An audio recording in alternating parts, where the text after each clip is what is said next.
Today we're showing you how to replace your water pump impeller for a Mercury 4-stroke outboard.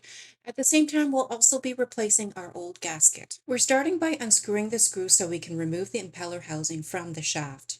The impeller is housed inside and we're just checking the positioning of it because we want to make sure when we replace the impeller that the new one is placed inside exactly the same way. Now to remove the impeller, we just need to twist it and then lift it out. Next, we're also going to remove the old gasket as that needs to be replaced as well.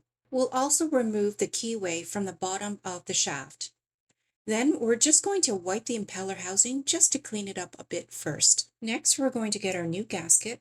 There's really only one correct way to fit the gasket in, so we'll need to make sure that when inserting the gasket that all the bolt holes line up. And here's an example of us placing the gasket with the wrong side up. You can see some of the bolt holes are not lining up properly, so we'll need to remove the gasket and turn it over and then slide it back down the shaft. And one little tip when placing the gasket down is to apply a tiny little bit of grease so the gasket doesn't slide around. Seems kind of counterintuitive, but it actually works. Now we're ready to insert the new impeller into the housing.